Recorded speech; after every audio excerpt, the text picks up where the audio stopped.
happy that you've returned to join us. I'm Loretta Ross, and I'm the Treaty Commissioner of Manitoba. And I want to welcome you to our final session in our online event entitled Agowiidiwinan, Treaties, Moving Forward Together. So before we begin, I do have a few housekeeping messages that I want to go over with you or share with you. The meeting is being recorded, and as with our other sessions, they are available on our TRCM YouTube channel, which should be available within 24 to 48 hours. So if you want to re-listen or listen to the previous sessions, you can attend our YouTube channel and find them all there. All of the participants have been muted until our live question and answer period at the end of tonight's question, and you're welcome to come with questions. We encourage you to share once we open up the floor after today's presentation and dialogue for live audience question and answer. Or you can feel free to post your questions in the chat bar or save them until the end when we open up the floor to the question and answer. Before we get started, as we've done with the previous three sessions, we're going to open with a song from Elder Sherry Kopanis.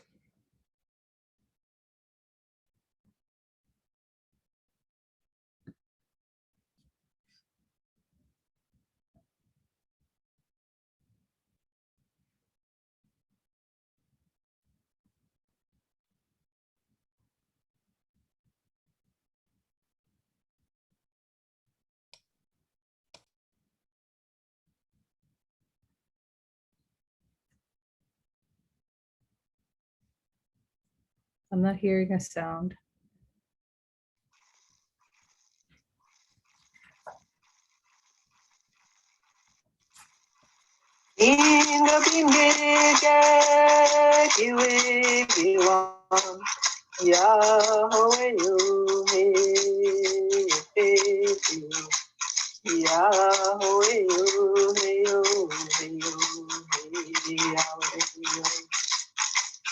Yahweh,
So that was his song. And we want to thank Elder Kopanis for sharing her beautiful song with us and starting each of our sessions in this way. And I think it has certainly been good for myself as host to start in that good way. And I know that our guests appreciate her singing that and sharing that with us as well. So welcome back, everyone, to our final session tonight. This 4-part webinar series has been an opportunity for us to reflect on the treaties and the treaty relationships and renewal. And so we thank you for joining us on this journey as we have examined 150 years of treaty making. We've taken an in-depth look, or taking an in-depth look at how settlers, newcomers, and First Nations people can live together today. After all, we are all treaty people, and the treaties are intended to benefit all of us. We've gathered some incredible speakers, and if you were with us from the beginning of our series, you heard from our amazing elders, Elder Florence Painter and Elder Harry Bone, who shared an elder's perspective on the spirit and intent of treaties. We also had tonight's guest, Professor Aaron Mills, and he shared with us and helped us to gain a better understanding of Anishinaabe law as he discussed the importance of kinship and the political power of family as it relates to treaty and the treaty relationship. And those first two sessions were, the intent behind them was to provide you with a foundation or foundational thoughts on the treaty relationship from a First Nation perspective. And the significance of that is, I think many of us, as we've learned about treaties, and certainly if we were taught anything about treaties, my generation in school, in the formal school system, it was from a Western or from a government perspective. And we didn't often hear what the First Nation, or that there was a First Nation perspective, right? We were taught that the First Nations surrendered through particularly the numbered treaties. And so those two sessions with the elders and with Aaron were to show us that that's not the case, that there is a First Nation perspective, and they provided a snapshot or a glimpse of what that perspective is on with respect to treaties, and what was the intent of First Nations people as they entered into those relationships with the Crown. And we started to see in our third session, we wanted to begin the shifting of our thoughts to the how-tos. Now that we have this foundation, what do we do, right? How do we move forward? And I think that's a common question that certainly at the commission we get, and through the knowledge that we've gained with the residential school system, and we're talking about reconciliation. I think that's probably one of the foremost questions. What do we do? How do we start? And so through our conversation with Brenda, we've also heard a lot about UNDRIP, that this is one of the key tools to moving forward. And so we wanted to provide that information. Is it a tool, or how can we use it then to move forward in that relationship between First Nations and the Crown? And we learned there the international perspective on treaties. And then we also understood that UNDRIP was a tool to help us implement the treaties, and that, you know, it's not a replacing of the treaties or something special, but that it's there actually to support what's already in the treaties, and what we learned about from Professor Mills and our elders, Painter and elders Bone. And so now we're going to go, and in fact, Brenda provided 4 or 5 ways to move forward. And again, you can visit those, and we hopefully Aaron and I will be able to get to talking about some of her points on how to move forward and incorporate other ways that we can move forward. So as we enter this last session of the 4-part series, we're going to have a discussion on Treaty in Each Act, Living Differently Together. That's the title of the series. And so with us once again is Professor Aaron Mills, Assistant Professor and Canada Research Chair in Indigenous Constitutionalism and Philosophy at McGill University. Aaron works to understand how Indigenous systems of law function and how they might assist us in identifying and in changing violent dynamics of Indigenous settler relationships and of human-earth relationships on Turtle Island today. His core political project is Indigenous Constitutional Revitalization, which places Earth at the center of law. Aaron works with Indigenous elders, communities, advocacy and service organizations, and governments to support their goals in this area. He also frequently supports Canadian governmental bodies, civil society groups, and educational institutions wanting to educate themselves about Indigenous law and/or colonialism. He has sat on the board of directors of the Indigenous Bar Association and of Aboriginal Legal Services, and served as editor-in-chief of the Indigenous Law Journal, during which tenure he created the Community Voices feature. His work on Indigenous constitutionalism has garnered numerous awards. As a graduate student, Aaron was a SSHRC Talent Award winner, a Pierre Elliott Trudeau Foundation Scholar, a Vanier Canada Scholar, and a Fulbright Canada Scholar. Aaron was the lead investigator of a project he and his grandmother recently completed in their own community, taking a first step to revitalize the Agowiidiwinan, or legends telling tradition, at Agowiidiwinan First Nation. Professor Mills joined the faculty in 2018, and on August 1st, 2019, he took up the Canada Research Chair in Indigenous Constitutionalism and Philosophy. So welcome back, Aaron. It's good to have you with us again tonight. Oh, miigwech, Commissioner. I'm delighted to be here again. So what we're going to do for everyone tonight is we're going to do this session a little bit differently than the previous sessions. So, and rather than have Aaron conduct a 45-minute presentation, we're going to have a bit of a dialogue. So Aaron's going to provide, I'm going to provide him with some time though to do some initial words and conversation, and then we're going to delve into a conversation. And so I've provided a bit of an overview of how we arrived to this point. And I'm going to quickly turn over to Aaron, because I know that he was diligent in watching all of the other sessions, as were all of you out there. And I want to give him an opportunity to share his thoughts and maybe help to set the stage for us as we explore the title, Treaty in Each Act, Living Differently Together. So Aaron, I'm going to turn it over to you for a bit. Okay, hello, my dear relatives. Delighted to be sitting with you again this evening.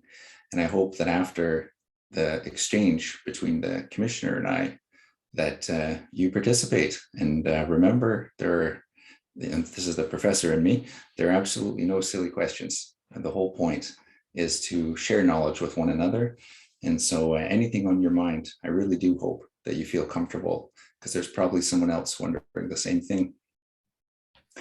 So tonight, I'm delighted to share with the Commissioner the responsibility of looking forward based on all that has been shared so far.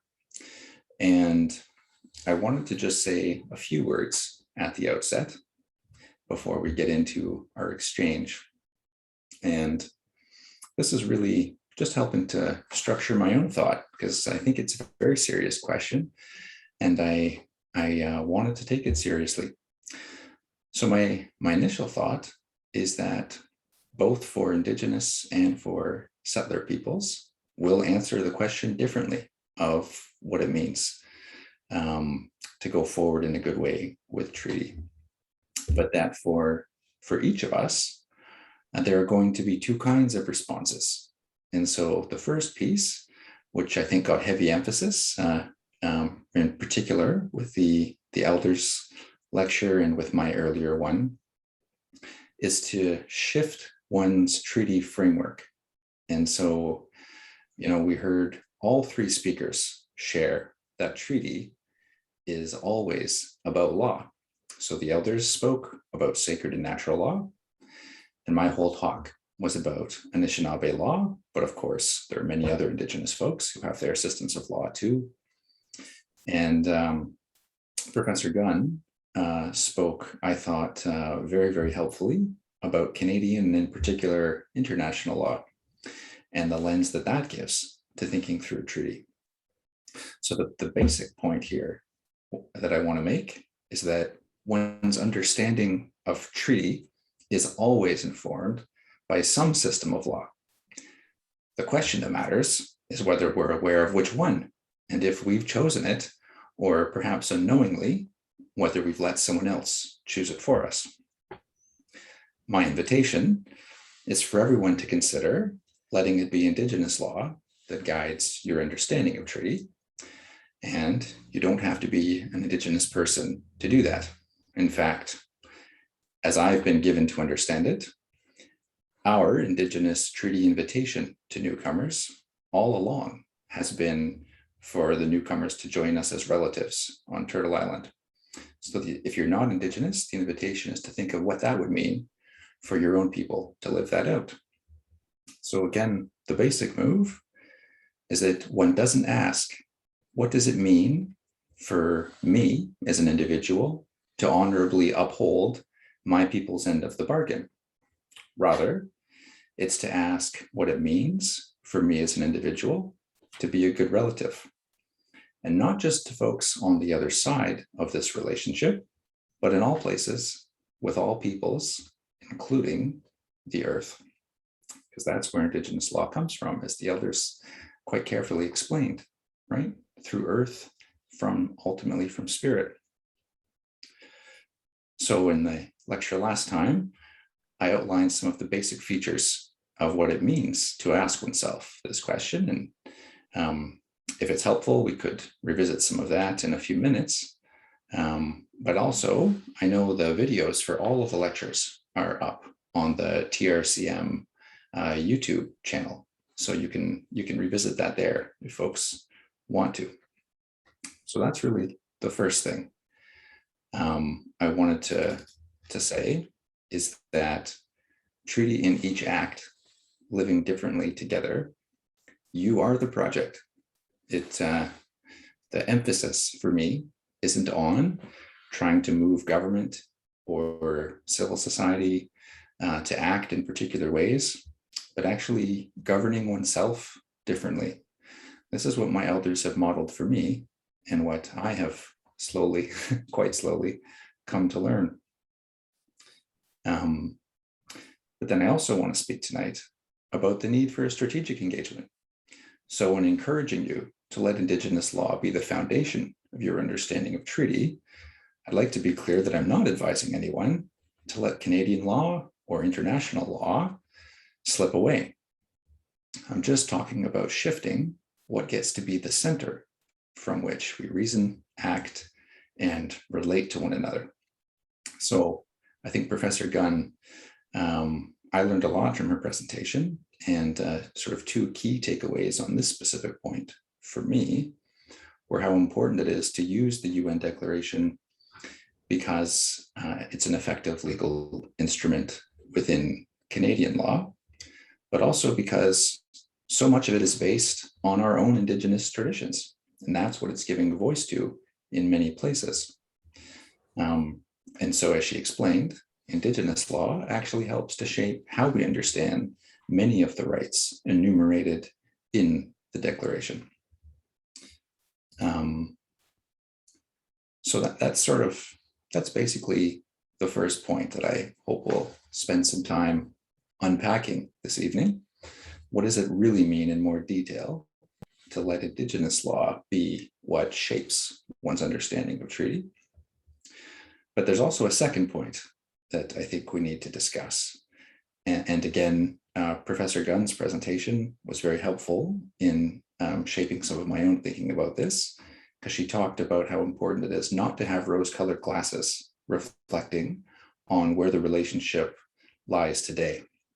And so this point is really that if we're going to move forward together in treaty in a good way, there's an urgent need for each of us in our individual capacities, for sure. Again, you are the project, but also for some of us, for instance, if you represent the Crown, also in our professional capacities, to, in some moments, quite strongly reject the oppression of the status quo. Now, I obviously am shaped by my own context, and this is my work.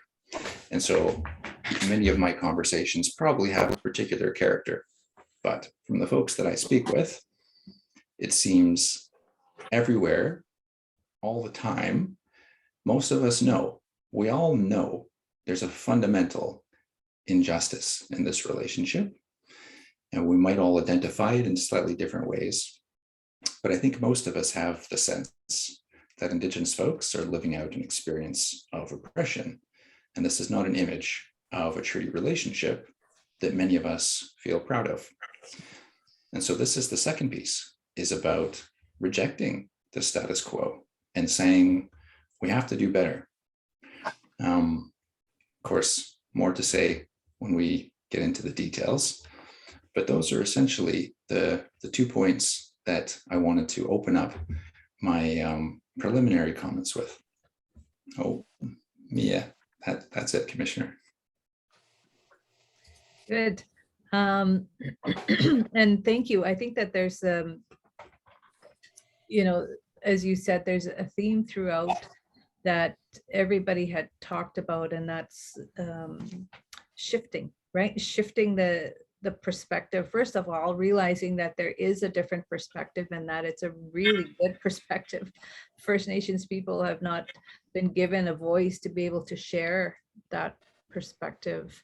And so we have to think about how we're going to,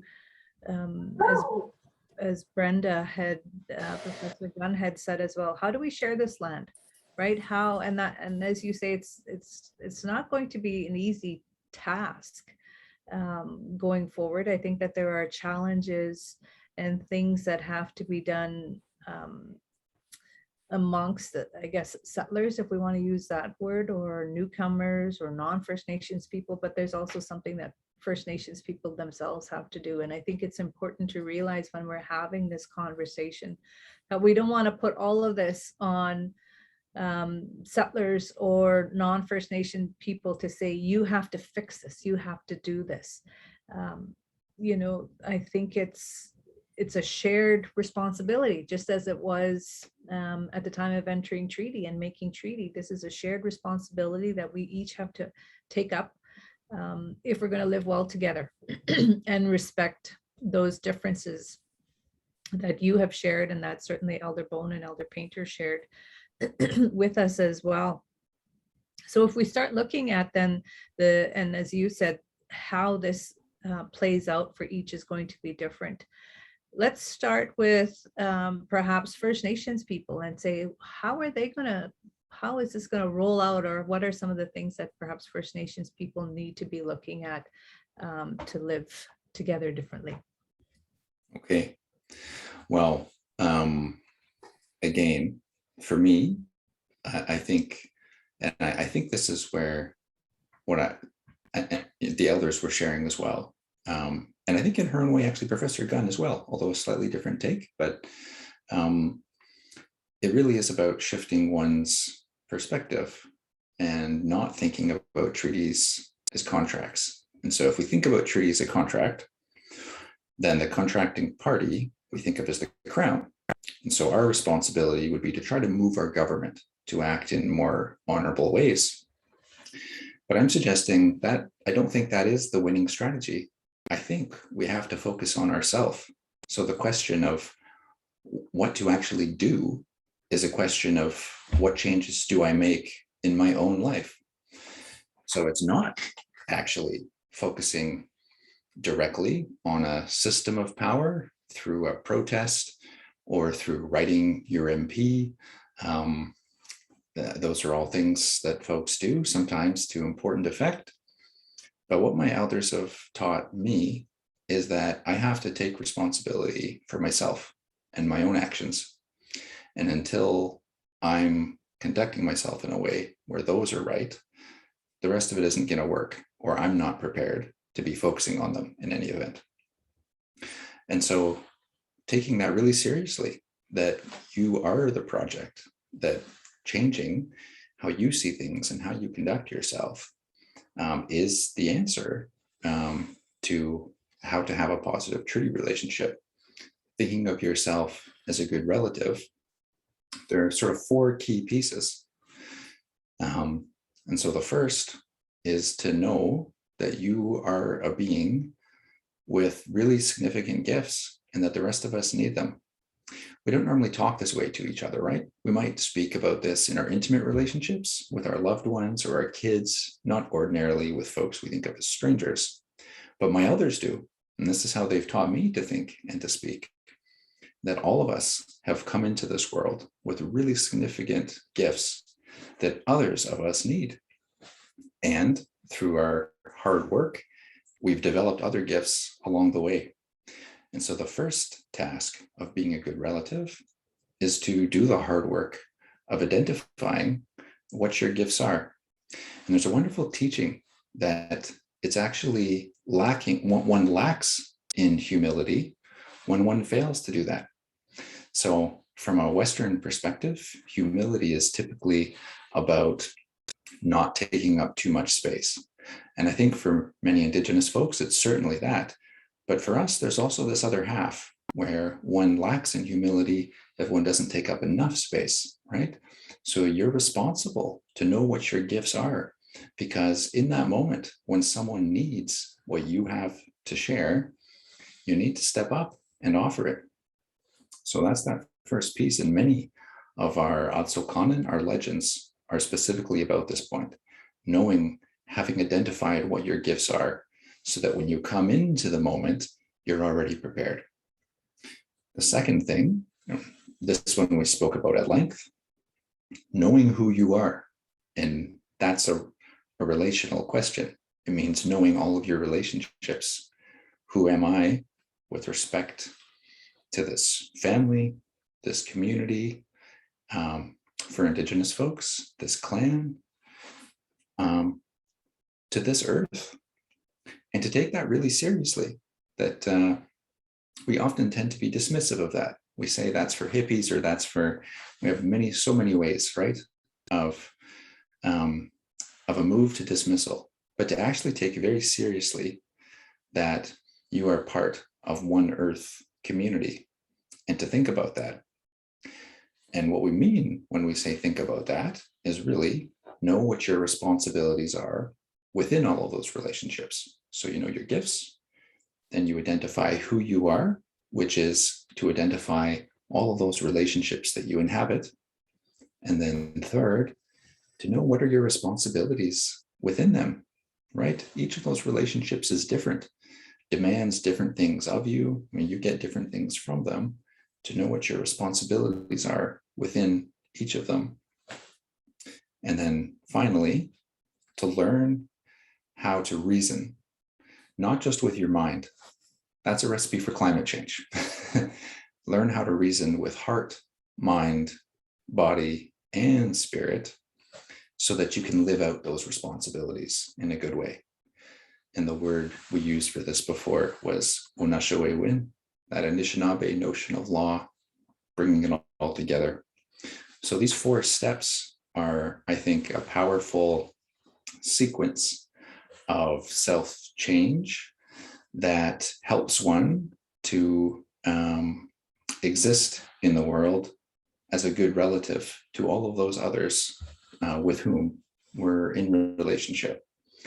And if we all even just started to do that, then the answer that my elders would give, and which I very much share, is that the treaty relationship would look dramatically different, and that there's actually far more power in taking up power within one's own life, much more transformative potential, I should say, than taking up power in one's own life than there is in trying to cause someone else to do the thing to make the change that you would like to see. So I realize it's not the kind of answer that one is probably expecting to hear in a dialogue about treaty and what does it mean to live out treaty for me. But this is the most honest answer that I can give.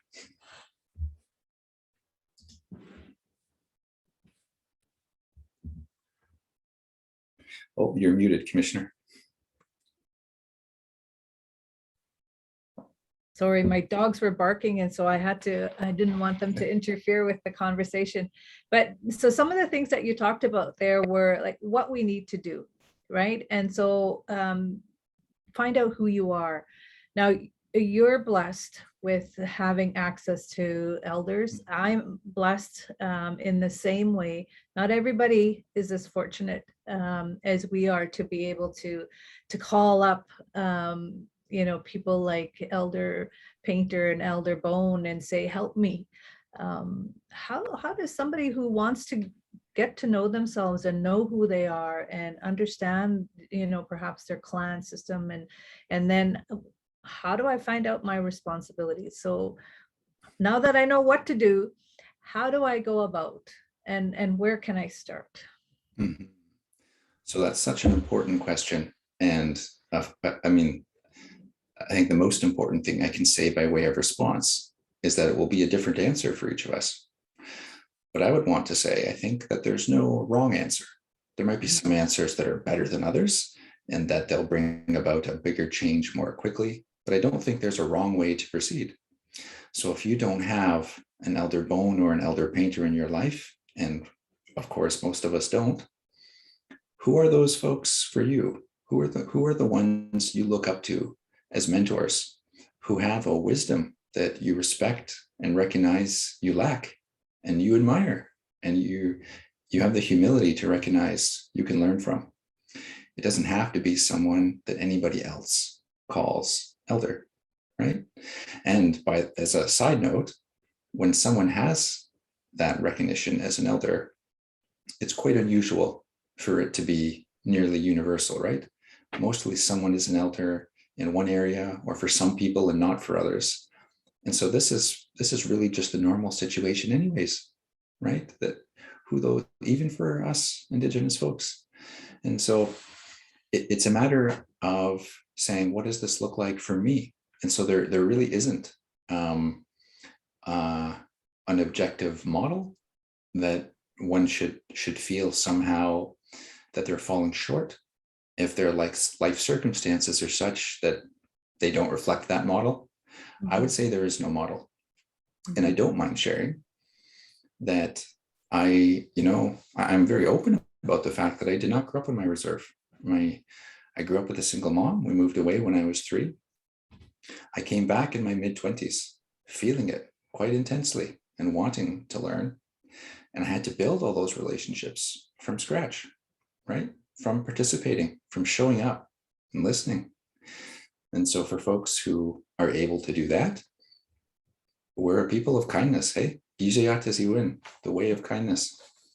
And I suspect most of you, most of the time, if you show that openness and that kindness, we'll find folks are willing to teach. And as I said last time, I've also found that with non-Indigenous folks as well, right? Some of the folks I respect the most in this world are folks who are non-Indigenous. Most of the ones are, but there certainly are some who aren't, who, for me, command a profound respect that I aspire to be much more like. So really, you just answer it as best as you can for yourself, and it's going to have an impact. It will change you. Mm-hmm. And I think that speaks to, sometimes we search out, we go far and wide looking for some of these things, and often they're right there in front of you. Like you said, the people that surround us, it's just starting to have those conversations, I think, with them, and things, trigger other thoughts and other, teachings, if you will, even if you're a non-First Nation person, there's teachings that you offer, right, in terms of your life experiences and people that perhaps you've encountered. And all of that starts that process of understanding who you are then as an individual, and then starting that process of responsibility. Then you start to gain that understanding of responsibility. Oftentimes we want, a nice list. Here's your list of this is what you have to do, and then you do, once you're done that, then you do this. And it often doesn't work that way, right? I mean, it's kind of an there are things, laws, I guess, natural laws and things like that we come to learn and understand the more that we learn about ourselves. But it comes, and I think it's also not putting that pressure upon ourselves to know everything right away, right? Like you said, your journey, I mean, my journey is much the same, although, my mother married a non-First Nation person, and because of the Indian Act, we had to move off the reserve. And I grew up in a Métis community just adjacent to the reserve and went to school on the reserve. And so I was exposed to, and had all of my family there. And the issues that we dealt with in large part was Christianity. And, people talk about, they put away the drum, they put away those ceremonies in large part because it was illegal for a very long time, and people didn't practice that. And as I was growing up, people were starting to bring them out. People were starting to bring out the sweat lodges and the drum, and so there was a lot of uncertainty in the community. There was a lot of confusion because we were taught then that those were evil, right? Right. And so, that's an entire journey for myself, but also for my community. And I think it's something that a lot of First Nation communities still deal with today, right? It's not, there's those rose-colored glasses. Again, it's not like that all the time. We have to be mindful of the reality that what the history has, the impact of history on First Nations people, and to be able to take our time as we move through those. And for non-First Nations people, to understand what that impact was, and that it's still being felt today. Whether your parents, we often talk about residential school survivors and the intergenerational impact of that. It's the same, for First Nations people that didn't go as well. They're impacted by different pieces of legislation that have that intergenerational impact as well, that we all have to sort through, right? That's part of this whole re-examining our relationship and saying, how do we do it in 2021 moving forward, but in a good way. And I think when you talk about, bringing Indigenous perspective, Indigenous law to the center of it, I think that that's a really interesting and a good way, and one that people, I think, are going to struggle with, because it's always, this is the Canadian system. How does it relate, Indigenous law relate to this? And then what you're talking about in shifting perspective is to completely flip that around. Okay. Well, there's a number of points there that are, I just think, so important. I mean, in terms of the points you were just making, I think it's not just non-Indigenous folks who struggle, first of all, to accept that this is a change that is worth making, much before we fail often in trying to do so, right? But first, just accepting that this is a worthwhile project. It's our own people too. Mm-hmm. We've been under another system which has which is heavy-handed, or sometimes I think heavy-booted, for a long time, and it's had a profound impact on us. And so I think most of us have stories like the one you're sharing. There are very few of us who really just sort of fit the picture perfectly, and so for whom all of this comes easily. I have already all those right relationships lined up. All I have to do is show up and say yes. Most of us are not like that, right? And that goes for non-Indigenous folks too. I mean, there's fracture, everything's messy, and we do the best we can. But that's all our people have ever done. That's as traditional as it gets. And I guess another point, or thought that you sparked, just thinking of how we come to connect and be moved. I certainly won't name anyone and put anyone on the spot, but I see I've got a few former or current students in our circle here this evening. And so I would just encourage anyone who does want to speak up after, how much the rest of us would love to hear from you as well. And then in terms of folks who are disconnected, but who have been brave and decided, I want to try. I want to know who I am. I want to live out those relationships, or at least find out if I want to. Mm-hmm. How powerful it's been for me when I've borne witness to some of that. I think of twice at different powwows where someone who had been separated through the 60s scoop had reached out, and far from being laughed at or told, you're not one of us now because of that, they were danced back into the community at the powwow that summer. And just the power of experiencing that, I think all of us, it's not always easy, but are capable of finding that. If we're open to the world, those teachers will come.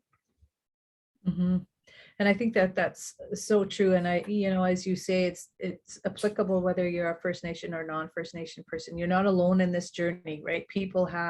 There's no perfect, as you say, way to do it, and it doesn't come easy for any of us, really. we keep trying. And, you know, it goes kind of to the one of the points that you talked about earlier as well. And I think this is how you said it, but in terms of making space, right? And kind of giving that elbow room for First Nations people. And then the responsibility of First Nations people to fill that space, right? And I think that's a big part of how we also move forward together, is to make the space and be brave enough and to make that space, whether it's at a personal level or like a larger level, you know, and hopefully we do get to those spaces as well. But even if we start small within our own, within ourselves or within our family, within, and you know, eventually in our professions, careers, whatever it is, and it just grows from there. But making space and filling the space, I think, is an important part of how we move forward as well. And if we all did that, then it would start to be systemic, right? Mhm. But it's not something you can ask the government to take the lead on. If we all pick up that responsibility and then we inspire others to do the same, it starts to be normalized. It starts to be, instead of the kind of systemic oppression that regrettably so many of us accept at this point, something very, very different could be normal. Mm-hmm. And then it's the commitment to maintain that relationship, right? To that space and that. I want to take us a little bit to, we talked a fair bit about Professor Gunn, and she left, one of the things that she had commented on were Brenda's top 5 things on the to-do list moving forward. And maybe we can elaborate a little bit or put our spin on her top 5, I think she said, but I think she got to 4. But the first one was to throw out this idea that treaties were land surrenders. And, you know, it takes us back to our elders and what they shared with us as well. Any thoughts or comments on that, and perhaps how that's accomplished? Yeah, well, I've never met a First Nations person who accepts that treaties were land surrenders. And I think by this point, I'm able to say the vast majority of non-Indigenous folks who I've ever spoken about this with share that view. And so I think the government, federal and provincial, typically takes this view, and there are reasons for that. But I'm not so sure that how many Canadians actually still share that perspective. But for me, it's just a total non-starter. So it's a particularly bad idea because, first of all, we're back in the contract way of thinking about treaty. And then we're saying the contracts were particularly bad for Indigenous folks, that we gave up our land and for trinkets. And we must be very silly people on this view.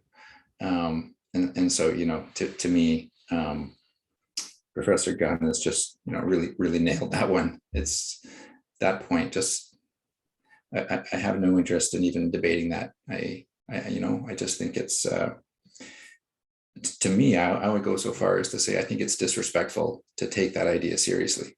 We're so far past it at this point. And, you know, unfortunately, and I agree with you, unfortunately, I think there's still a lot of people that hold that view. And I mean, it's still being taught. You see things in the news even today about things that people are teaching in the classroom that, you know, for many of us, it blows our minds that that's still being talked about in 2021. And in large part, you know, it's just sheer ignorance in the sense of not knowing, like being told that through the school system, or being told that through our grandparents, or being told that through media. You know, that there's nothing else. I mean, that's the only information that people have received. And so I guess in fairness to them, now they know, right? For them now, people know. And so I think now that you know that there weren't land surrenders, let's toss that, you know, let's toss that, and let's kind of start fresh and move forward, right? So I think you've identified a very difficult problem that is well worth talking about, which is not everyone wants to know. For me, it's difficult to accept that there are folks today who just legitimately actually haven't had a chance to know. After MMIWG, after the TRC, well, for heaven's sake, after Idle No More, we're not exactly a quiet bunch anymore. Like the word is out there, right? There have been many occasions that have been national conversations, whether by invitation or by force, where the issues exactly like this wouldn't have come up. And so I think there are some folks, and probably always will be some folks, who don't want to know and who will stick to their perspectives. And I think, we could really worry about those folks if we wanted to. I know many folks who do. But again, my counsel that was shared with me, and which in my own life I've decided is sage, and so I follow it, is actually not to worry about those folks at all, actually. And instead of trying to undo their bad, to focus on doing my good and living it and modeling it, and then letting folks know that it's deliberate, right? That it's no accident, that this is a choice, and the significance of that being that you can do it too. And just, this was really my grandmother's teaching. She never engaged in protest. She never tore anyone else down. And I'm not saying we shouldn't do those things. I think they're actually can be quite important. Not tearing people down, but protest can be quite an important tool when used in the right way. But she had no time for it, right? It took every molecule of energy she had. She was so busy each day showing and modeling a good way that the day would never come, no matter how rainy, where she would just have time. She could find time to engage in another kind of, like a protest or something like that. And so. And I think, that it's a reflection of the frustration that there's no recourse, or felt that there's no recourse for their voice, right, to be heard, that people are not listening to what their issues are, not listening and finding, as to go back to Brenda's, ways to address it, which was her second point in terms of you have to address it. You can't just ignore it or continue to impose one perspective. You have to work with the First Nations and ask the question. Now that we know that it's a sharing relationship, what does it mean to share the land? What does that mean? And it's a very scary question for many people, because people think that they're going to have to give something up, right? This fear that I'm going to have to give up my land, or there's this fear that I'm going to lose something in doing so. And I think that fear has held us back to this point in time, whether we're a government or whether we're neighbors. But I think that's a huge thing that we have to address as we move forward too, is answering that question and getting over that hurdle of, I'm going to have to give something up. Well, many a conversation has come to an abrupt stop on that exact point. But for me, this might be the single greatest gift of shifting one's treaty perspective from a Canadian law contract to, it's not just Anishinaabe, right, to an Indigenous law relationship model. On the contract model, it really is zero sum. So that fear is well-founded. So there actually is something to that. And so there's only so much to go around. If we think of it in terms of jurisdiction or in terms of land property. And so one has to be motivated to give up by an appeal to justice or love or something like that. But that's the critical point. Because it's a zero sum, it requires a willingness on the part of someone to do so. I think that's not good enough. On the relationship model, it actually isn't zero sum. Controversially, I suppose, for many of my Indigenous relatives, nobody owns the land. We don't either, right? It's a gift from Creator. for all of us. And I think many of us have forgotten that, where we're so with our elbows out, right? Because our colonial master is always pushing down on us, and we spend so much energy pushing back that we start to think in terms of pushing. But really, that's not our way. And I don't think it needs to be anybody's way. And on the relationship model, it's all about how can we live well together. And, I didn't rehearse this today, but in the previous lecture, our identities are actually linked if we're relatives. I mean, that's exactly what it means to be a relative, is to be connected. And so I do better when you're flourishing. Whole different way. And so we're not independent to start with. And so there is no, like, us against them doesn't get started, right? We're all further ahead if we figure out how we can all best make use of Earth's gifts together. Mm-hmm. I think that's so true. And it is a completely different way. And it goes back to, again, that changing our perspectives, right? Changing the way that we look at things as we move forward together. One of the other things when I'm looking at going back to Professor Gunn's top 4, she talked about including First Nations in decision-making processes, particularly when their rights are affected. And theoretically, everything that's done is affecting a First Nations right? If you're not, the treaties are, we're living together, side by side, coexisting. So anything that one entity does is naturally going to affect the other. So this decision-making process becomes even more important, right? How you communicate, how you exchange, how you decide on moving forward together, and what you move forward on first, perhaps. And the sooner the better, because it may well emerge that there are fundamentally different values guiding how one goes about thinking these things through, right? So not just what position we should arrive at, but even how one gets there. This point I think is also difficult to disagree with, but it's baked right into Canadian law now through the duty to consult. And so the courts have done this thing where they've given the Crown incentives to do this. We can certainly have a debate about how worthwhile that process has been, because, First Nations are now in a position, excuse me for a moment, I just have to cough here. Mm-hmm.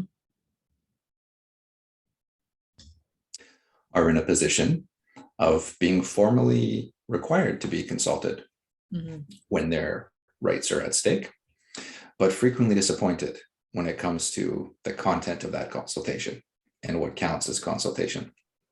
So I would say absolutely consult. The odds are at least reasonably good that one is already legally required to do so. But it would be helpful to shift the focus onto how we go about doing so, right? Not just sort of ticking that box, but the process is key. Yeah, because I think you can look at it, a bit of a spectrum where you have that engagement in conversation about how you move forward, and consultation, I think, is still back here on that continuum, if this is where we want to be in terms of having those healthy conversations, those early conversations on how we move forward. Consultation, I think, doesn't get us there, essentially, right? And so there's still some things I think that we need to be doing in that area as well. There's also, other tables.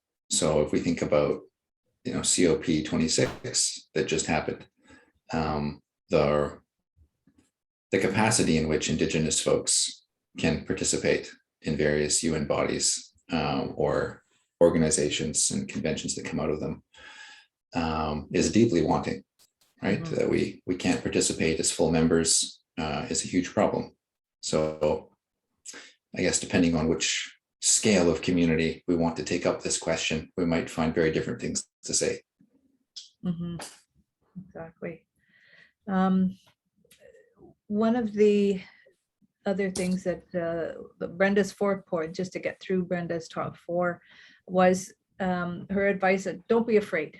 And I think, as I had mentioned as well, fear has prevented us from moving forward in so many ways. Fear of losing control, right? I think is a big part of it. If you're thinking of governments, that they want to have that ultimate decision making power, or the last word, so to speak, on whatever it is. But there's this real fear of not having that. There's this fear of maybe not asking a question, looking out to everybody. There's a fear of looking foolish. You know, fear prevents a lot of things from moving forward. And even as a First Nation person, being afraid to ask, you know, how do I do this? Or ask you know, someone, even a family member, who are we and how do we move forward? Like, fear is such a debilitating, I think, factor in this whole treaty relationship and moving forward. And I think that's, I mean, there's so much one can say in response to that. First of all, I certainly want to affirm it, and not just as a general problem, but, you know, being very real here, living out my law in my own life, obviously. I hope everyone knows that. But I think, you know, this is why it's so important. And I always say this, you know, with a moment of pause, because my guess is that where most of us in this circle today are sitting, this comes up across as like kumbaya kind of stuff. I say that because I think it did to me, right? When I first started hearing it. Mm-hmm. But there's actually a tremendous rigor and systemic coherence behind the things that I'm saying about Indigenous law and you being the project. But I guess the specific point that I will go ahead and say then is that precisely because of things like that fear, like imagine if we were reasoning just with our minds and that fear was operative in the background, how certain groups might be treated, right? How about that? And if we had learned instead to reason as whole selves, right? With spirit, with heart, if those weren't things that we had to relegate to our private sphere, right, of our own individual lives, if it was actually acceptable to use those as foundations for offering reasons for why we as a community or as a society or as whatever, this small group should adopt a particular course of action. If those things had merit, we'd have much stronger resources to confront fear, right? Where do most of us go to keep the demons at bay, right? We look to spirit, we look to heart. You can't really think yourself out of those moments. And so I think law should have all of those resources to draw upon. Mm-hmm. Yeah, I think that there's so much in that you know, we all can take away, and we probably all can relate to the fear aspect. And, you know, you talk about, you know, being humble as well. And, you know, this is about being brave, right? Being brave and doing things that you are out of your comfort zone, or, you know, something a little bit different. So we've kind of gone through Brenda's top four. Was there anything else that maybe you wanted to add to Brenda's top four and make it an Erin's top four?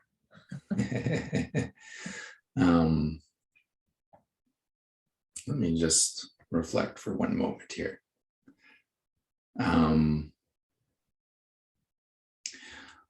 I don't think a top four, but I guess I would just want to emphasize that really, I mean, folks listening today or whoever watches this video, it's not just that I'm saying you have power you might not be aware of. It's much bigger than that. You actually have all the power. Mhm. There's nothing else. Mhm. I don't think transformative change is ever going to come by encouraging the government to behave well. I would like that to happen. I would like it to not fight against Indigenous children or to not fight against residential school survivors, to not deploy snipers and tactical units in moments of political confrontation. I don't think any of those things are necessary or honorable. And I think we can certainly do better and should demand better. But ultimately, I think the only possibility for transformative change in the treaty relationship is if each of us actually lives it out differently. And so I want everyone who's bothered to show up this evening to understand I'm counting on you quite seriously. I put all of my faith in you. If you don't do it, it isn't going to happen. And we're not just talking, like this is for real. I am deadly serious about treaty, about its importance, about your role in it, right? There's kind of nothing but you and you and you and you, each of you. And that it's the sum total of actual people relating to each other respectfully. If you're an Indigenous person as relatives, I'm open to the possibility there might be other ways to think about that as well, right? I think that's the way that almost every Indigenous people I know does it as relatives, but maybe there are other ways as well. But it's about having, living respectfully and understanding that we're always already connected. And I just think that for me, instead of weak tea, that's enormously empowering. Also fair if you're frustrated with me for putting it all on your shoulders, but either way, there you have it. Mm-hmm. And I think that's so true. Like there's a number of things that, if we think of our conversation that we've said and shared tonight was, a lot of assumptions that we've made, right? The assumption, first off, that any change or reconciliation is going to happen out there in government, like government is going to do this for us, and we just have to sit back and kind of wait till it gets to our table, so to speak. And that's a wrong assumption to make, right? That if we're doing that, man, we're going to be here for still another 150 years having these types of conversations. So I think that's, a wrong assumption to make. The other assumption that you kind of talked about was this status quo, that things have always been this way. The relationship has kind of been this way, and it may have worked well for one partner. It hasn't worked for the other. So I think the assumption that the way it is the way it has to be, has to kind of go by the wayside. And we're talking about different things here. The fear that we're starting from scratch, and you've shared and the elders have shared, no, we're not starting from scratch. There's this wonderful Anishinaabe Indigenous laws that are out there that we can take lessons from and incorporate that into our own lives. And the other one that I think of is, as you were talking, is approval. Waiting for approval maybe to do these things, when it's really that permission that we give ourselves to make these changes. And that's the project that you're talking about, right? Is looking within ourselves or at ourselves to be the change, right? We are the change that we want to see. Ultimately, thumbs up, 2 thumbs up. Yeah. See, I got it. I got the message. And to take that forward. So I think that those are great things that we can kind of take away, and hopefully I haven't tried to summarize them too shortly, but I think that also reflect a lot of things that I also say. Mhm. I'm mindful of the time, and I do want to give questions for other people to ask. But before I do that, at the end of your first presentation, there was a question that came in after we had all said good night that evening, and I want to get back to it and make sure that it's that we have some discussion about that. And I'm just looking for it. I don't know if you have it available. Yes, I do here actually.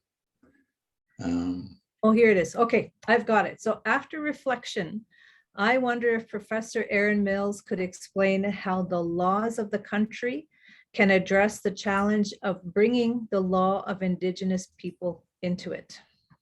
mhm. Well, regrettably, my answer may frustrate this person, but my advice would be don't do that. I think that's the wrong project. I think it's a terrific question, and I'm guessing more than half of the people sitting with us tonight have it. It's the question they would have asked, but I don't actually think it's the right question. My view, I suppose, would be don't bring Indigenous law into Canadian law. Into is the problem. That's not what relatives do, right? That's not the respectful relationship. That's a power over relationship. And I don't think that's what Indigenous folks are ever asking for. I would say let it stand alongside. And by the way, I'm a little bit uppity about folks who then want to respond and say, well, that makes everything impossible. That if we can't, but the answer to that is, well, okay, but that's not our fault. I mean, the fact that we're now saying we're not content to settle for what little bit might be offered to us doesn't make us responsible for the difficulty of working through profound difference between distinct peoples. That's just a fact of life. It's not on us. Like, we don't get to own that because we're saying we have what you have too. And so the real problem isn't to fit us inside, it's actually to coordinate the thing that we each have, right? We're not bad for insisting on that. We're self-respecting, right? We wouldn't, like, you do, right? You get to. If anything, it seems perverse to suggest that we shouldn't be able to. So. Yeah, and that's the mind shift that you've talked about, that the different way that we have to think of moving forward, that it's not starting from here and out, it's that side by side approach. Don't translate Indigenous law. I'm mindful that Elder Bowen's probably listening. Do not translate Indigenous law into Canadian law. It doesn't need to be translated. It's perfectly fine as it is, right? Perfectly fine. Like all systems of law, it's a work in progress, far from perfect, but not in need of the gifts of Canadian law to be itself. Yeah. We do have a question from Clara, and she says, speaking of being out of my comfort zone and nervous to ask a question, please don't be nervous. Clara, we want the questions. This is how we're going to learn, but I totally understand your nervousness. So she goes on to say, settler folks who want to be allies, who think a lot about decolonization, seem to have very little space for engaging with their own spiritual roots. But for settler peoples to respond genuinely to Indigenous guidance that urges us to learn and do things with not just our mind, but also our heart, body, and spirit, this can mean having to grapple with our own religious or faith roots. Even though I'm technically a practicing Christian, this feels really uncomfortable, not just because of the recent reminders about residential schools, but also due to the impact of hundreds of years of relegating spirituality or religion to a boxed-in area that we mostly shove aside. This seems to me like the stuff of fundamentalism, But if we as a Christianity grounded Western society don't allow space for wrestling with our own spirituality, how we make space for Indigenous people, how do we make space for Indigenous peoples doing the same? Well, it's a brilliant question, and I think there's a lot of wisdom in the answer that she's provided herself. Mhm. I would say, Clara, your faith community is lucky to have you. You're, here, let me pull that up again.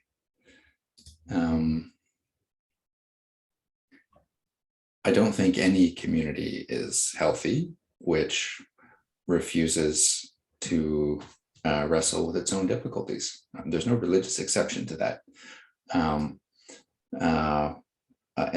so I would say, yes, I agree, right? To the extent that we're discouraged from doing so, that's fundamentalism, and we should be concerned. Same goes for Indigenous folks, right? Who want to represent our beliefs as a kind of religion with doctrine and all that. And there's right and wrong ways to be Anishinaabe. No, there isn't. You have a relationship with the creator, right? You live, there's no wrong way to do that. And so, I mean, there's a couple other threads in that I'm wondering if I should pick up. Maybe I'll pick up one of them. If there's some discomfort with engaging with that part of yourself, that might mean it's extra important to do so. I don't think that the fact that there's an awkward history, to state it euphemistically, is sufficient reason for denying yourself the necessity of letting your own that spiritual part of yourself form part of how you do decision making. And so, difficult, sure, but absolutely essential to take that on. I also think there are ways to be both. And I don't want to overstate this, but my grandmother, who until a few years before her recent passing was generally recognized, I think, as the lead elder in our community. There's no formal title for these things, obviously, but in terms of how she was called on and the kinds of things, community moments where she was called on. And she was a practicing Catholic. She converted, I think she was 19 at the time. She grew up in a very strong Midday community, actually, and converted to Catholicism to marry her husband. And so she had Catholic practices that she engaged in, but her life world, if I could use that word, through which she made sense of those practices, was unequivocally Anishinaabe, right? It's an Anishinaabe woman. And so she was able to bring those practices in, but not in a way that changed her foundational understandings of the fact that spirit is in each of us, the earth is animate, we're all part of it, it's all relationships all the way down, etc.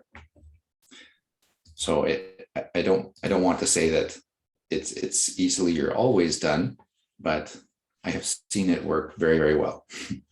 And we hear our elders as well say there's a lot of like the values are similar. You have the love, and you have the respect, and you have the truth, and honesty. There's a lot of similarities in those values. How you interpret them sometimes, or how you practice them, of course, are different.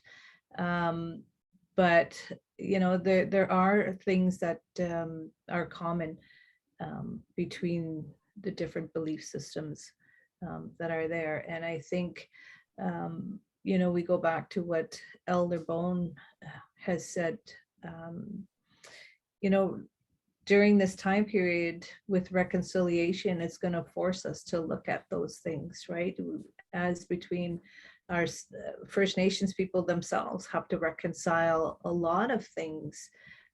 Settlers have to reconcile a lot of things amongst themselves, or for themselves as well. And then you have the reconciliation between the two. So there's a lot of work that needs to happen. There's a lot of thought, there's a lot of reflection, there's a lot of analysis maybe on sorting through things that Clara has talked about. And that's all part of the process. I think that's all part of the process that's going to help us move forward. And as you said, maybe identify some things that maybe we should focus on first. Why, are we feeling this way about certain things or beliefs that we've been taught? Why did my grandfather say these things, or my grandmother, right? And start to think about then how I can make change. And it's difficult. It really is difficult. One of the things that the Treaty Relations Commission we do is we help teach treaties in the classroom. And so we work with a lot of teachers, and we've had teachers come in and certainly say that they've first time they're hearing about the treaties and the First Nation perspective. And when they teach it to their kids, some of the kids are coming back and saying, wow, you know what? My grandfather told me this, and now I'm thinking he's a racist, because of some of these thoughts. And that's a really difficult thing for young people to think about, because that's your loved one, right? But where are these coming from, and what are they based on? And so to sort through those for a kid in grade 10 or 11 is huge, let alone for us as an adult to be challenged by those types of thoughts and questions. But I think, as we've said, it's part of the healing process, right, that we have to go through. So sorry, that's me rambling a little bit, but I'm going to go to I would support all of that. From D, said, I'm so grateful this conversation, Miigwech. Thank you. This has been an incredible series. Thank you. Thank you so much for that comment and the feedback. We hope that absolutely you get something out of this. And I know I'm enjoying it, and learn something, each and every time as well. So thank you very much for that. Kyla, I would like to support Darlene's point. Darlene says, what did she say? Debwe win, that's the truth. Debwe, Dabwe, depending on where you're from, I guess, right? I would like to support Darlene's point and inquire about the use of language. Language positioned in an oppositional manner is inherent in this discussion. I believe that language is so important in shifting perspectives, and unfortunately, oppositional language is used on all sides of the conversation. I understand the need to focus on ourselves and our immediate circles. However, the current accepted language suggests a divide on all sides. Are there ways to shift this? So I'll just note Darlene had a comment a little bit higher up too. Did she? Oh, I missed that. I'm sorry. Language is critical in how we understand and communicate a said relationship. I know her, she's Anishinaabe. We are the caretakers of Ake due to connection we have with it. Oh, Miigwech, Darlene. Yes. I wonder if Darlene and Kyla might actually be making different points. Obviously both about language, but I'm not sure they're the same point. For Darlene's, I have to be careful here because my knowledge of Anishinaabe is fairly elementary. I can certainly understand much more than I can speak, but there are huge differences, right? It's not like the difference between English and French. It's right. Algonquian languages are neither Romance or Germanic. They've got an entirely different way of thinking about the world. The stuff I've been sharing about the centrality of relationships are hardwired right into it. So that when, to the point that one actually can't utter the word father or grandmother, or one always has to stand in relation to it.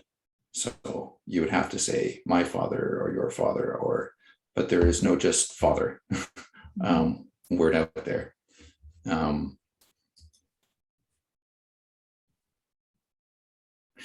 Right. I'm still not entirely sure I understand, Kyle. I can do my best, but if I can convince you to come on and actually speak, I And could give, by all means, I could give an even better answer. Hello. So lovely Hi, to see you. everyone.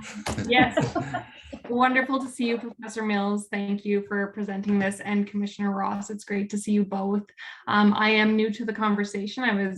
It was suggested that by a colleague that I join. I've been really interested in the discussions, and this was actually brought to my attention. So thank you. My question is in regards to, so I come from absolutely an English speaking background. I do know Professor Mills from a number of different situations, but my question is, when I hear, so again, English speaking, when I hear about these conversations, it feels as though there's constantly in English a divide between the two goals. It doesn't feel as though everyone is thinking about the same goal at the end of the day. It's we can suggest that we want to talk about treaties, work towards them, but it's it just feels as though, I mean, an example is, so I do believe in systemic change, which is hard because, again, I think that's a Western idea of we need to think about systemic change. And as someone who works within that world, I work within Edmonton Public Schools. So I work with our youngest learners, and this is a really important piece for us. It is hard to separate oneself from that idea of systemic change, because that is the evaluation that we're all held to. But for example, discussions around giving the land back, or like those pieces of language, those phrases are inherently, they're divisive. And so when I think of someone who is comes from, I have German and French, Irish ancestry, but I work very closely with a number of communities here in Edmonton and surrounding who this really impacts deeply. So first of all, the fear of getting language wrong. Second of all, we go into a conversation with these words, which are currently, even the words First Nations, Indigenous, what is the correct word? And I understand there's a cultural piece here that we perhaps don't have the same words, or a word that replicates or is equal. My background is in linguistics, but I feel as though this is one of those things that we have to, beyond the individual, move to a, even if you're not Indigenous, like, to me, that sounds divisive. And I don't know how to move beyond that, but I guess I'm just, so from my question, that's what I'm posing is, is there a suggestion as to how we can move beyond that? Or is that simply part of the process, that currently there is a divide and we're trying to bridge it through all of these different methods, and eventually we'll come to an understanding? But as a language person, I struggle with that, because I listen to a talk like this, which is amazing, and I'm so grateful. And thank you, Erin, for sharing, or Dr. Mills, sorry, for sharing this on your social media, because I'm very grateful. But I struggle because I'm like, well, it's not, I want to be part of the solution, but my world is of this fashion. And I personally can take a change of perspective, and I hope that all I'm doing is adding to that. But even within this talk, which is very progressive, and again, I'm so grateful, and I'm not, but the language sometimes pops out at me and I'm like, oh, but it's about all of us. And so thank you. That's my question and clarification. Do you want first crack at it, Commissioner, or shall I go, or how would you Yeah, like to you proceed go. here? Yeah, Okay. you go ahead. All right. So there's a lot in what Kyla has just shared with us. What do I want to pick up? Well, one piece is, thank you for caring enough to come tonight, Kyla. Nice to see you.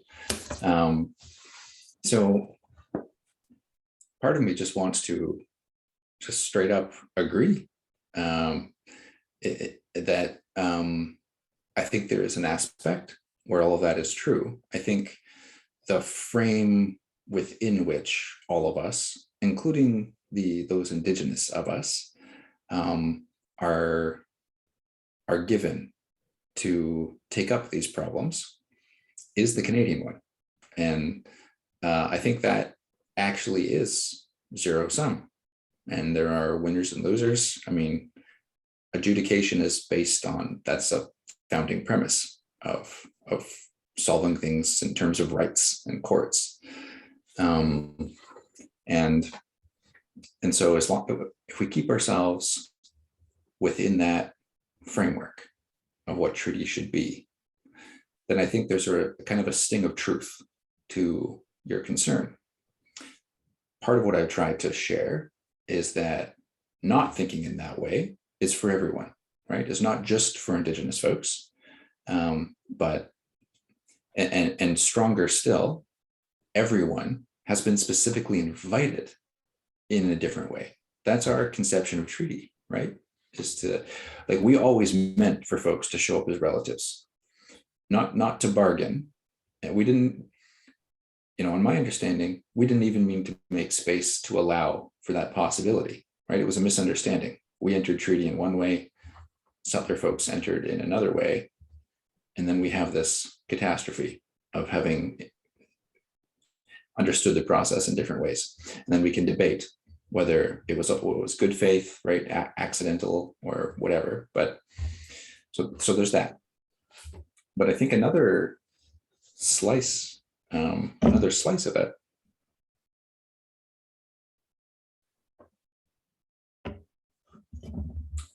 cuts almost the opposite way. And I don't think at all it needs to be divisive. I think the distinction, and I want to be very careful here because we start to get into some very heady philosophy, but not just the Anishinaabe, but virtually all of the Indigenous peoples I know, the whole worldview is premised on radical difference all the way down, almost like difference is all there is. And so we don't start with a worry about difference. It's not the thing to be feared. It's not the thing that creates the great problems of politics, of how we should live together in a society. Our problems are just as big, right? Like, we're not perfect peoples, we're no better, but they're organized very differently, because if you take as your starting point, the world is fundamental, like the fundamental building block of existence is gifts. Right there, you've kind of already got the whole thing. We're all fundamentally different, and that we all have different gifts, and we all need one another's. And in this amazing chaos of what someone like me would call natural law, most of the time, for most of us, they line up pretty well.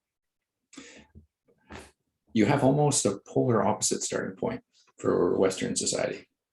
And the whole the central political thrust is to try and achieve sameness, not actual sameness, a kind of artificial sameness. And so the metaphor we use to talk about this in liberal democratic societies like Canada is the public sphere. There's no actual public sphere. You can't touch it, right? You can't show it to me. You can't, it doesn't, it's a thing we've created, and it's a space of artificial agreement, of a kind of space where we keep out all of our difference and relegate it to the private sphere of life so that we can get along, on the understanding that if we don't, we'll be at each other's throats. Community will just fall apart.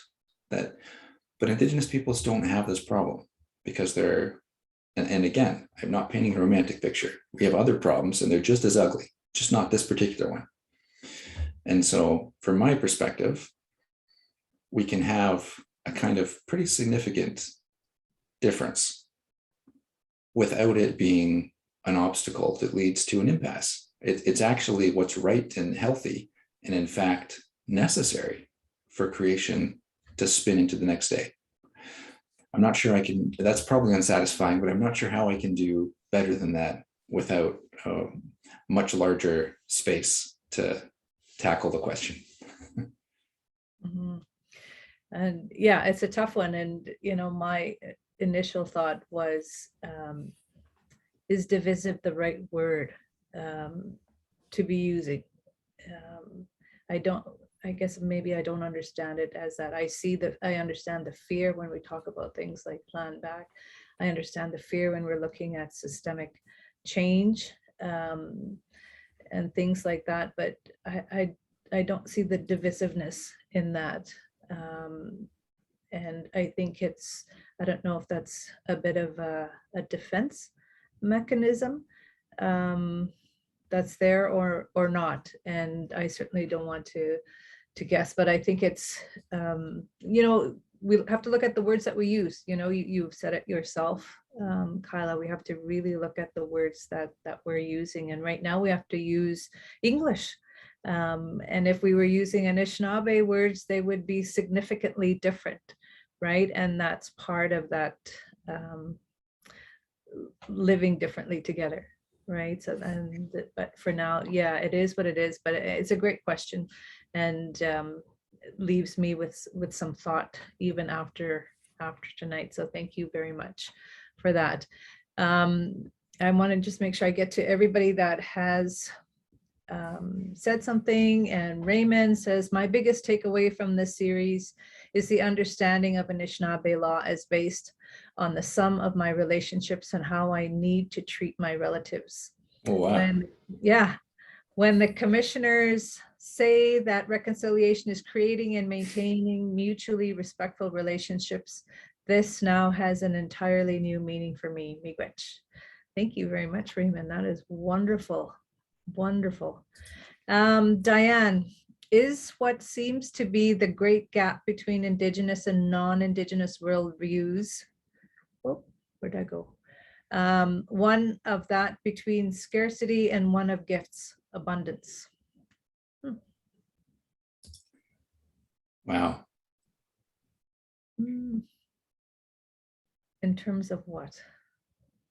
I don't think that's the whole of it. I think that's a key insight. Yeah. And so I would agree. I think that's very much consistent with my experience and teachings on both sides. But it's just not the whole story. But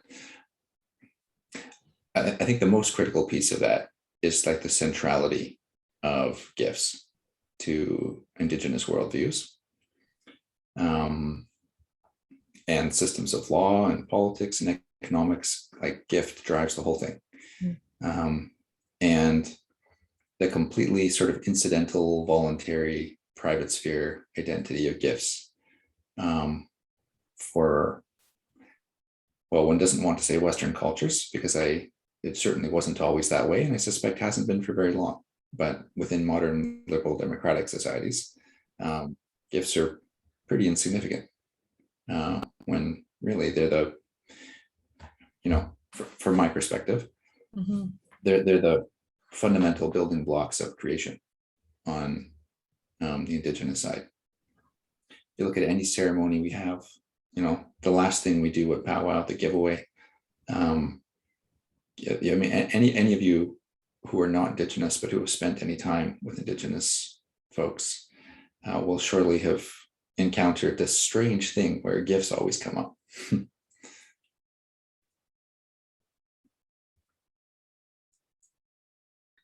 Okay, Darlene has come back and she says, "Miigwech Aaron for the attempt to answer or acknowledge the comment I posed. I was driving. My apologies for the confusion of when I was speaking to language. I was making that connection to the legal process of ownership. We don't own the land as we are the caretakers as per the spiritual instructions or spiritual laws that we, all Anishinaabe, are taught from early childhood." So that certainly resonates very powerfully with everything I've ever been taught on the subject. And so we have that word that has real purchase in Treaty 3 and in Treaties 1 and 2, I think, as well. Agowiidiwinan, those spiritual gifts from creation that we're blessed to experience in different ways, to receive in different ways. And so that gift way of standing on this earth,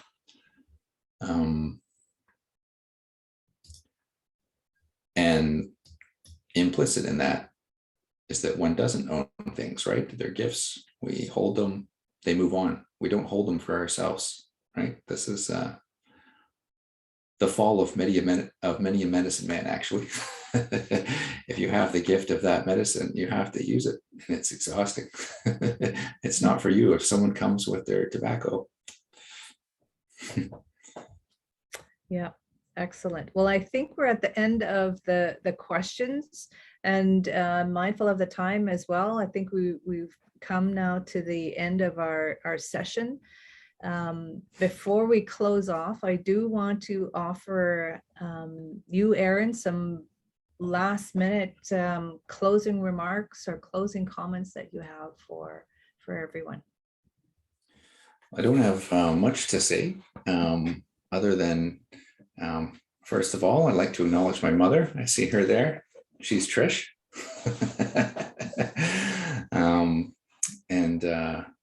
She raised me up. And so we, of course, had a wider community. But in terms of the immediate family, she's the one who got the job done. So I want to acknowledge her for that, especially in a series which has been largely about kinship and our relationships. I think that's pretty important. And my larger point is that I would want to end on is about gratitude. And if this had been a different conversation and we were, collectively embarking on trying to really understand Indigenous thought and action, we would have started with gifts, and that connects to gratitude. And many of our elders say we are a culture of gratitude. And that's how I've been taught to open up any important work that needs to be done, and also to close it. So it has been a profound honor for me to be involved in this capacity with an institution that I truly believe in. And I say, I haven't had any formal connection with TRCM before this, but I'm well aware of what it does through a few of the elders I sit with, and in particular education with our kids. And so this has been a real honor for me. And then it's always, the reason I'm in this is to connect to community, because I really believe in the power of people to make change. And so my primary commitment is, of course, to Anishinaabe communities. And so I try and accept every one of those invitations if I can. But a much broader public engagement is pretty close to my heart. And I really meant it when I said that I think each of you here tonight has the power to make a real difference. I hope you do so. Well, miigwech, Mia. Thank you. As we end tonight on gifts, and I too want to thank everyone for coming and on this journey with us. And we hope that it allows you the opportunity to continue on your own journey. And to keep in mind when we started this and talking about the gifts now, as Aaron has talked about, brings us back to our first session with the elders when they talked about, and they said, Agowiidiwinan, those gifts are there, the Creator put them there. And it's now when we think about how do we go forward, we have to find those gifts, right? And we have to use those gifts as Aaron has talked about tonight. And so we all have those gifts, right? And our challenge as our project, as Aaron says, is to look for those gifts and to share those gifts with everyone, regardless of whether you're a First Nation or not. I think we all have those, and we have to be proud of those gifts and be willing to share them with everyone. And I think that's how we move forward. So thank you so much, Aaron, for coming. And I love the fact that now we have this great relationship. We've had you on twice, and I think this is the beginning of a great opportunity to work together as each of us move forward in our respective jobs or work that we do. But even on a personal level, it was wonderful to get to know you. And I thank you so much for coming and sharing your thoughts with us. Miigwech, everyone, thank you again. And I hope you did enjoy this 4-part series and learn something that you can take to your places of work and your homes, that you can use to make changes to bring us closer together and to be good treaty partners. So miigwech, good night, everyone. Take care all.